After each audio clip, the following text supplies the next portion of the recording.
business. I'm Tim Moore from the Center for the Study of the American Constitution at the University of Wisconsin in Madison. I'm Joe Stewart. I teach in the Political Science Department at Clemson University in South Carolina.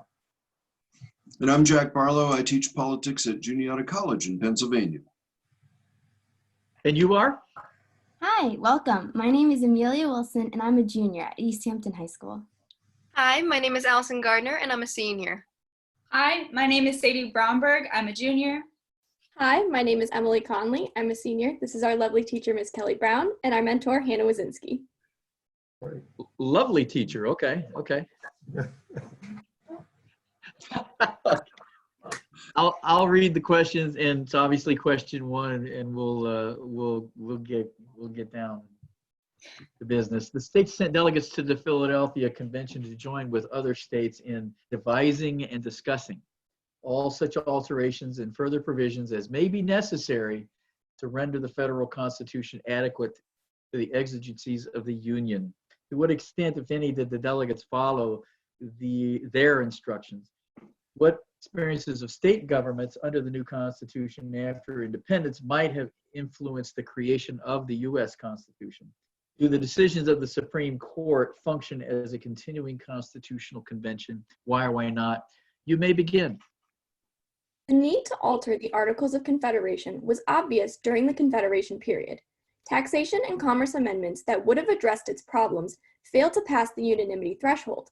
The inability to amend the Articles, combined with events like Shays' Rebellion, led many Americans to believe that something drastic needed to be done. The failure of the Annapolis Convention led nationalist leaders like James Madison and Alexander Hamilton to appeal to the Continental Congress for the approval of a second convention. The Philadelphia Convention was approved for, quote, the sole and express purpose of revising the Articles, close quote. All decisions made by the delegates were subject to the approval of the Confederation Congress and the states. States like Massachusetts provided explicit instructions for what could not be changed, such as the requirements for rotation, annual congressional elections, and the power to recall delegates. These mandates were ignored by the framers.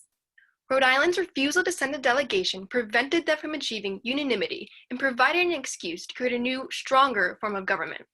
While the Articles have been influenced by the injustices suffered under a strong, distant government, the framers at the convention were influenced by their experience under weak central government and state constitutions. Historian Donald Lutz argues that the state constitutions can be broken into two waves: first wave constitutions, written immediately following the Declaration of Independence, and second wave constitutions, written later and avoiding mistakes of the first wave. The first state constitutions were heavily Democratic, with the majority of power placed in the legislatures. Legislators in states like Rhode Island faced enormous pressure to respond to the demands of the people. Historian Michael Klarman argues the legislatures were exceedingly responsive when they enacted comprehensive debt relief and issued paper money. They struggled to pay off debt, collect taxes, and maintain stability among constant legislative turnover. Many aspects of the Constitution, such as Article 1, Section 10's restrictions on states, were in response to actions taken under early state constitutions. The framers also rejected the structures that created problems, such as Pennsylvania's weak plural executive and annual elections found in many states, which made it hard to maintain stability. However, the framers actually drew inspiration from second-wave constitutions, whose complex system of checks and balances and centralized power enabled them to better resist populist demands. They drew especially from the Massachusetts Constitution, whose strong independent executive and numerous internal checks Even second-wave constitutions faced structural problems, as seen through Shays' Rebellion and the revolution at the ballot box that followed. Ultimately, the creation of the Constitution was a culmination of the positive and negative experiences of the framers that forever altered the trajectory of American history. The Supreme Court's actions ensure that America continues steadfastly on that path, occasionally recalibrating constitutional principles for modern times. However, they do not act as a continual constitutional convention. The Supreme Court's job is to interpret the Constitution, and while they have expanded that power through decisions like Marbury, McCulloch, and the creation of substantive due process, their actions do not alter the basic structure of government. Political scientist Akhil Amar argues substantive due process acts as a way for the courts to further the principles articulated in the founding documents and serve as a way to protect evolving national values. substantive due process established in the 14th Amendment allows the Supreme Court to protect individual liberties that are deemed fundamental to ordered liberty and deeply rooted in historical tradition. The use of substantive due process brings the court closest to judicial activism, but extends the principles of the convention. They establish what rights are fundamental, such as establishing the right to have children in Skinner v. Oklahoma, the protection of interracial marriage in Loving v. Virginia, the protection of abortion in Roe v. Wade, as well as the protection of same-sex marriage recently in Obergefell v. Hodges. These decisions play an integral role in ensuring that a government of the people can adapt to modern challenges and protect the rights of all people. Thank you, and we're ready for your questions. Well, great. Let's jump back to history a little bit. The Anti-Federalists didn't like the Constitution, but they also didn't like the convention. So what were some of their arguments against the convention itself? So one state, Rhode Island, didn't even show up to the convention because they thought it wasn't necessary. And they believed that under the articles, it had an amendment process, and that amendment process should be used, Article 13 of the Articles of Convention, to amend it instead of creating a new document or coming together to fix them, because they could already call convention, amendment conventions. So it was unnecessary to call a different kind of convention.